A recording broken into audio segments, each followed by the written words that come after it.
पुत्र वैभव घर मकान सब कुछ मिलता है पूर्व जन्म के संस्कार से, कर्मों से और विशेष करके प्रभु की इच्छा से। जब तक उनकी इच्छा नहीं होगी तब तक कुछ भी मिलने वाला नहीं है, कुछ भी प्राप्त नहीं होने वाला। परंतु सब कुछ जब आ जाता है, जब तक कुछ नहीं रहता तब तक तो व्यक्ति भगवान के पास जाता है, मंदिर जाता है, आराधना करता है, और जैसे ये थोड़ी बहुत संपदा प्राप्त होती है स्वयं सबसे पहले भगवान को भूल जाता है, अहंकार आता है। चलो इतना तो है, क्या करना है। और जैसे ही व्यक्ति के अंदर लेस मात्र अहंकार जगता है वैसे ही प्रभु कह देते हैं ये तो गलत बात है, ये मुझे स्वीकार नहीं है। क्योंकि प्रभु कहते हैं निर्मल मन जन सो मोहि पावने।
तभी तक तुम मंदिर जाओगे तो तुम्हारी प्रार्थना, अभी तो मंदिर जाओ या घर में ही रह जाओ, पर जब भी प्रार्थना करोगे तो तुम्हारी प्रार्थना मेरे पास पहुंचती रहेगी।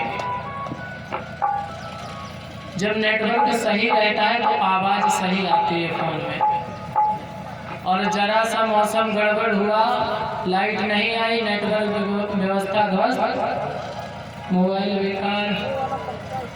भगवान कहते हैं अगर मेरे पास अपनी प्रार्थना पहुंचाना चाहते हो, मुझे पाना चाहते हो, मेरी कृपा को पाना चाहते हो, तो कैसे रहना पड़ेगा परीक्षित जी? कैसे रहना पड़ेगा? निर्मल मन से। ऐसा नहीं सुबह से राम राम राम राम राम और दोपहर में 1 किलो की जगह 1.5 किलो तौला, इधर का माल उधर, और बाद में कह देते हैं भैया ये तो भगवान की ही इच्छा है, हम अपनी इच्छा से कहाँ कुछ कर रहे हैं। गजेंद्र के पास बल भी एक प्रभु की देन है, पर बल के साथ साथ धीरे धीरे अहंकार आने लगा। कुछ समय बीता, एक दिन आसीर गिरिवरो राजन त्रिकूट विश्रुता।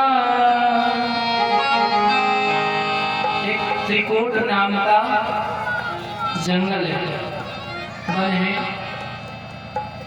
एक सरोवर में जाकर के गज अपने परिवार के सहित, पत्नियों के सहित जाकर के ना स्नान करने लगा।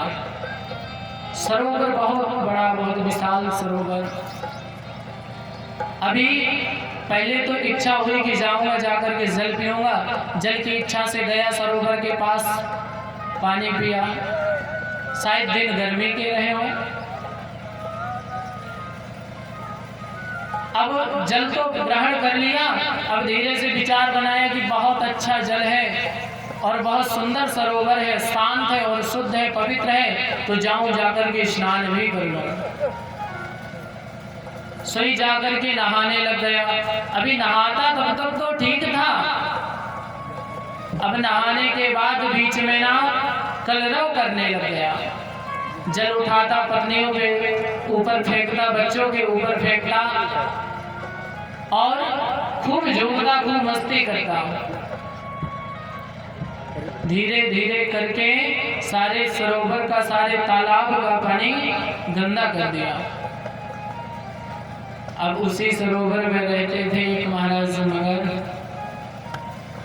देखा कि मेरे ही सरोवर में आकर के, क्योंकि जल तो मगर का गढ़ है, मेरे ही घर में आकर के मुझे ही कष्ट दे रहा है, ये कौन है? सही जाकर के सीधे पहुंचा और मगर ने ना जाकर के सीधे पैर पकड़ लिया।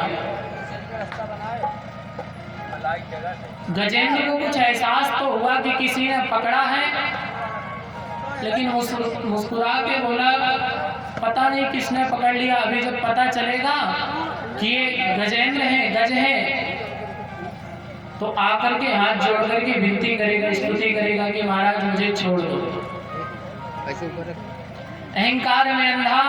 अब धीरे धीरे कई घंटे बीत गए, समय पर्याप्त बीत गया, ना मगर ने छोड़ा और ना गजेंद्र ने छुड़ाया।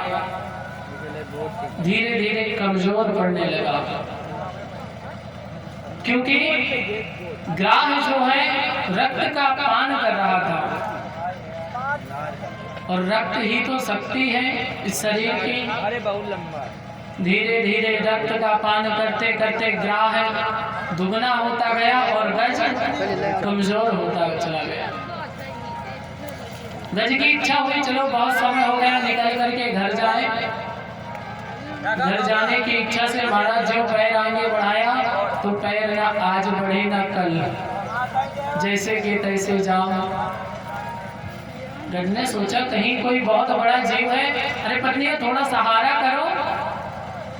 और जो गज पत्नियां थी सभी ने सूंड में सूंड मिलाई और मिला करके गज को खींचा।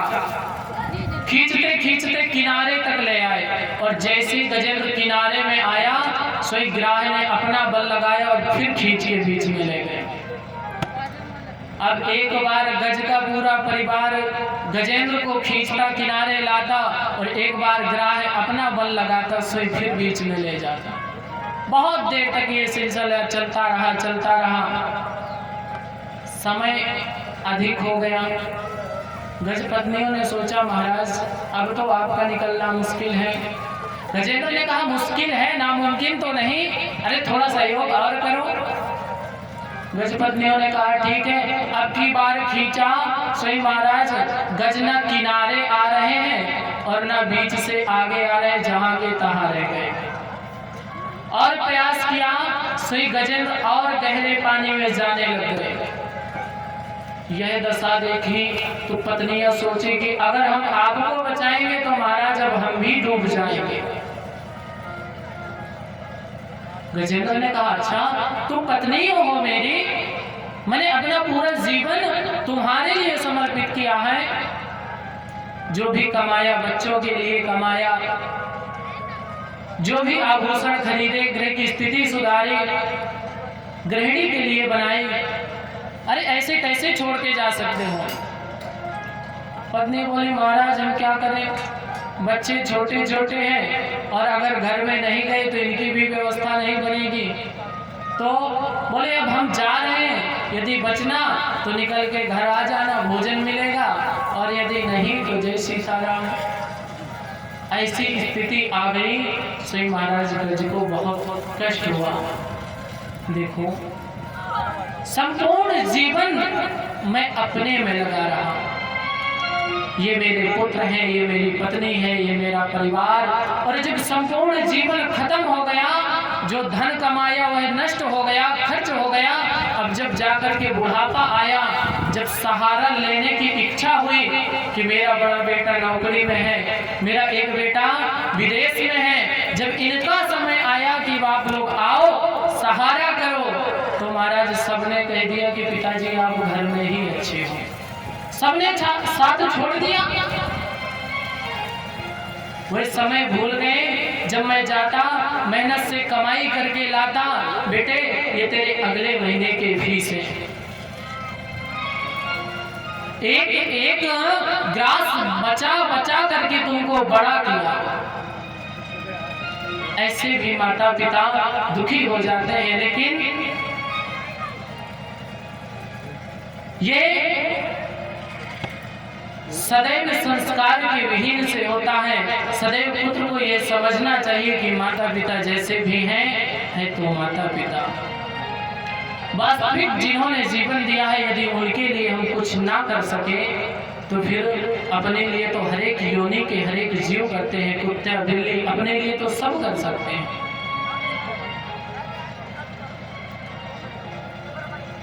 महाराज गजेंद्र सोचने लगा कि जब सारा जीवन निछावर कर दिया, अंत समय मेरे लिए कोई नहीं है तो मैं करूं क्या। धीरे धीरे ग्राह बलवान हुआ, खींचता खींचता बीच सरोवर में ले गया। अभी गज अपनी हिम्मत हारे नहीं थे। जब तक सूंड बची, जब तक प्रयत्न किया, अब तो पूरे डूब गए, आंख भी डूब गई, तिल मात्र सूंड बची, जरा सी सूंड आगे बची। स्वयं जब सब कोई साथ छोड़ देता है तो दादाजी किसका नाम याद आता है? उस परम पिता का। जब अपने साथ छोड़ देते हैं, अपने ठुकरा देते हैं, उस समय परमात्मा का स्मरण आता है, हे प्रभु अब आप ही हो। सुनारी मैंने निर्बल केवल राम। जब कोई निर्बल हो जाता है तो राम को याद करता है, और जब कोई मन से राम को याद करता है, देखिए प्रभु को याद करने की भले ही पद्धति अलग अलग हो, पर याद सच्चे मन से करो तो तुरंत आ जाते हैं, क्योंकि सबके भाव अलग अलग थे। कंस ने भय के मारे सुमरण किया, जिस दिन से भी अवतार हुआ था उसी दिन से देखने लगा था जो भी काली चीज दिखते हैं तो कहता है ये कृष्ण है, ये कृष्ण है। तो अंत में भगवान ने उसका उद्धार किया। शिशुपाल सुबह से उठ करके 100 गाली रोज देना, लेकिन प्रभु फिर भी बर्दाश्त करते रहे। लेकिन चिंतन किसका करता था? प्रभु का ही तो करता था। प्रभु ने उसका भी उद्धार किया। रावण जैसे अजात शत्रु कभी राम नहीं कहा, रावण के मुख से कभी राम नाम निकला ही नहीं। लघु तापस, बड़ा तापस, ये कहकर पुकारता था। वह वनवासी, वह तापस, ऐसे शब्दों का प्रयोग करता था राम के लिए, भगवान के लिए। लेकिन जब अंत समय आया तब एक बार है राम निकला, लेकिन फिर भी भगवान ने उसका उद्धार किया।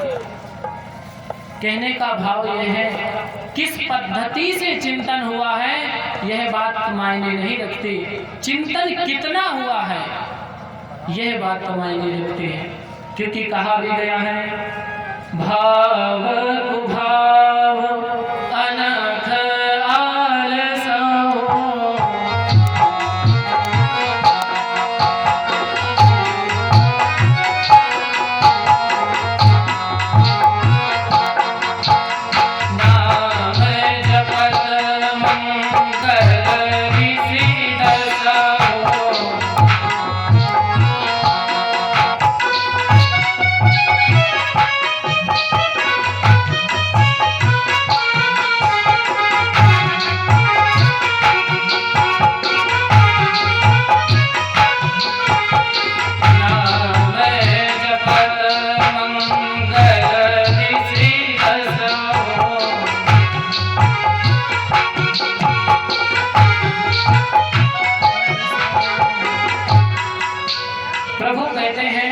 गोस्वामी तुलसीदास जी ने लिख दिया, भाव से जपो ये कुभाव से जपो। अनक लेटे हो, गुस्से में हो, हे भगवान मेरा ये काम बिगड़ गया, भगवान कहते हो वह भी मुझे स्वीकार है। अनक आलस, लेटे हो, खूब लंबी जब है लिया, हे राम, भगवान कहते हैं ये भी मुझे स्वीकार है। अब बताओ इससे सरल कौन होगा? दुश्मनी में भगवान से बैर बढ़ा लो तो भी भगवान कहते हैं ये भी स्वीकार है। लेकिन हाँ एक बात है, इसका मतलब ये नहीं कि भगवान पूजन से नहीं मिलेंगे, सीधे दुश्मनी बना लो। सबके फल भी अलग अलग हैं। अगर भाव से जपोगे, सबरी के जैसे जपोगे तो भगवान घर आएंगे। अगर शिशुपाल के जैसे गाली दे के जपोगे तो भगवान यहाँ से उड़ा देंगे। अगर रावण के जैसे जपोगे तो भगवान युद्ध करने आएंगे, युद्ध के भेष में। क्योंकि जाकी रही भावना जैसी, प्रभु मूरत देखी दिन तैसी। जिस भाव से जपोगे फल भी उसका वैसे ही मिलेगा। और अगर संतों के जैसे जपोगे ना तो प्रभु हृदय में बैठ जाएंगे और फिर संसार में किसी की आवश्यकता नहीं पड़ेगी। गज की ना तिल भर सूंड बचे, अब सोचा अब तो मैं गया, अब मुझे बचाने वाला कोई है ही नहीं, तो अब कैसे बचूंगा। सोई सीधे भगवान का नाम स्मरण करने लगा, हे प्रभु हे नारायण अब आओ और बचाओ।